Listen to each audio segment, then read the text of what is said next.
ostriches, the llamas? Yes, comrade. Including the Przewalski's horses? Including the horses. For goodness sake, why? To stop them from falling into enemy hands, of course. There's enough meat walking around this reserve to feed a small army. Deer, goats, bison, horses, chickens, they're all to be shot. I'd help you myself, but, I've some important orders of my own. I'm urgently required in Kharkov, so I have to leave today, now, as soon as I've finished talking to you. But I couldn't kill our animals, comrade, said Max. Some of them are very rare. So rare, their species might even become extinct. Not only that, but some of them are my friends. Sentimental nonsense. We're fighting a war, do you understand? And our people are the ones who are facing extinction. The Germans mean to take our land and destroy all of us, so that they can live on it. So, if I come back and find that you haven't carried out my orders, I'll call the secret police and have you shot. You've got a rifle. Now use it. Very well, said Max, although obviously he had no intention of killing any of the animals. Besides, he rather doubted that Boris Demyanovich Krajnik was coming back any time soon. I don't like it, but I'll do as you say, comrade.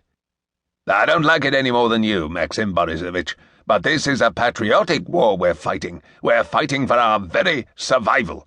It's the Germans or us. From what I hear, they've already done some terrible things in Poland. So you would do well to be afraid of them.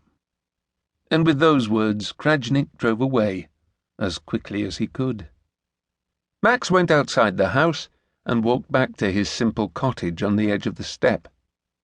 The reserve, of which he now had full charge, was a hidden, enchanted place that consisted of a zoological park and an open territory of steppe covering more than 300 square kilometres.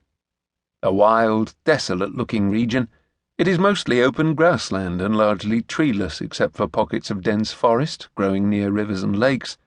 The steppe is famous for being as bare as the palm of a man's hand, where there abides but rain and cold in winter and baking sun in summer, but in truth, the weather is more unpredictable than that.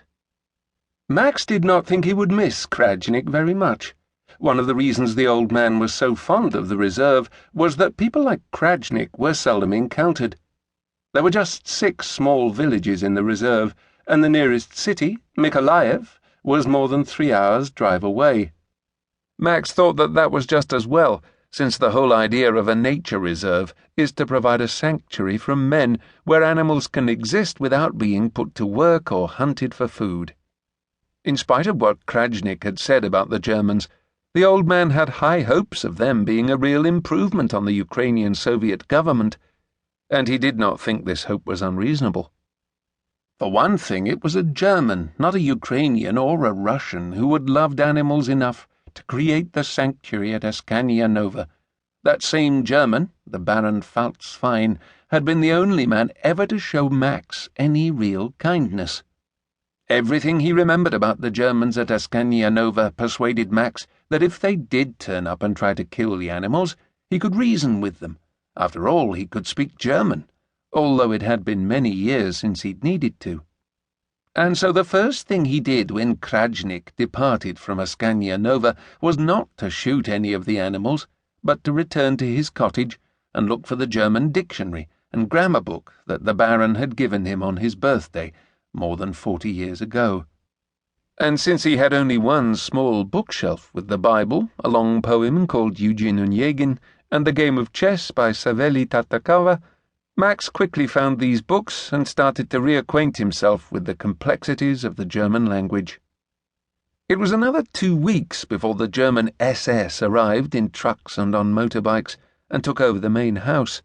They seemed to be in a very good mood and behaved with courtesy when Max presented himself to some of the guards and asked to see the officer in charge. Despite the pirate skull and crossbones on their hats and helmets, they weren't at all frightening to Max. They ushered him into the Baron's old study, where he snatched off his cap and introduced himself to a Captain Grenzmann. With his German improving all the time.